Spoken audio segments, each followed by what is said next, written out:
Who wants to learn to backside disaster? I do.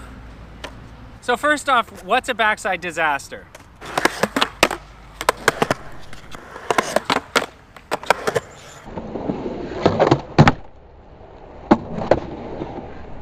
Now that you've seen this stylish and timeless trick, I'm sure you want to learn them. So there's a few basic tips I'm going to give you that'll help you rein this trick in that wants to spiral out of control when you're first learning them. And I want you guys to know this trick is easier than you think it is. So when you see people stylishly backside disastering all the time, what's really going on here is they took the leap of faith to actually just try landing one, and they've discovered this is actually not that hard, but it's just a few simple motions that I'm going to get into here.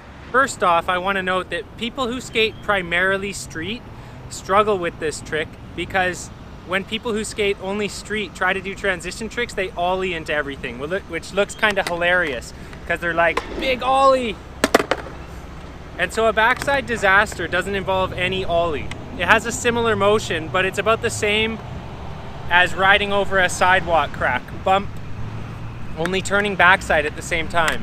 So as I'm riding up, I'm beginning a backside power slide.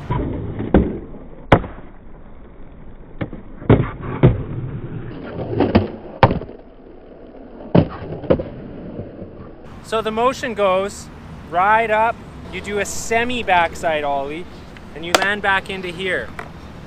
And what scares most people when they're trying to learn this is they always feel like they're gonna over rotate. You always feel like you're gonna wanna try and do a revert back in, or like you're just gonna wind up on your back. And there is some risk to that. However, the key to learning a backside disaster requires you to have faith that you're actually gonna go back down in and not turn backwards. The key to this is not over rotating your shoulders. So when you're riding up, you sort of have your shoulders open and you're gonna swing your back feet around and land into disaster. So you swing your back feet around, but I maintain an open shoulder position to the front of the ramp.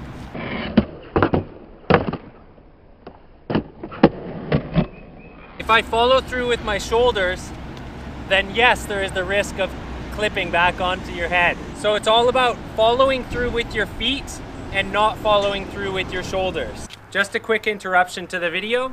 As I was watching the footage, I realized I missed out an important part about this shoulder thing. So what I'm noticing is I don't have my shoulder open the whole way, and then as I'm riding down the ramp, what I noticed is that my shoulder lags behind my legs a little bit. And right before I go down, I do actually turn my shoulders in. But the other thing is my head stays looking this way.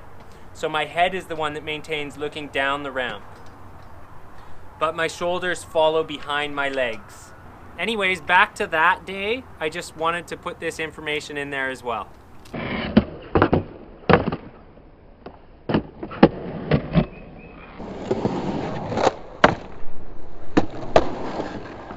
So when coming back in, obviously you need to be able to do a solid fakie pop rock in order to come back in first. You have to have that dialed before you even start trying to do a backside disaster. And I've got another video out there for the fakie pop rock, fakie disaster, whatever you want to call it. So to summarize, and we'll keep this one short, street skaters, remember, this is not an ollie trick. You ride up and pop like off the sidewalk into a backside air. I can't backside air, but I can do this. Land in a fakie rock, and then it's as simple as keeping those shoulders open and coming back in. And the first one you try and land is the scariest. And once you try it, you'll feel that it's just about having faith that with your shoulders open, you're gonna go back in. As usual, start on a smaller ramp to get comfortable with these. When you first start doing them, you're probably gonna be hanging out on the top like this, waiting to come back in. We call that a coffee break. As you practice them more, you'll be able to get the timing right where you can pop up, land, and snap back in one nice motion. To do a nice clean one works best on a steeper transition, but obviously when learning, start on a smaller transition and work your way up. And keep getting those coffee breaks shorter and shorter. Thanks for watching. This is by far one of my favorite transition tricks. I hope with these little tips you're able to get well on your way to getting them, because they are satisfying, fun, and they always score you some points in the bowl.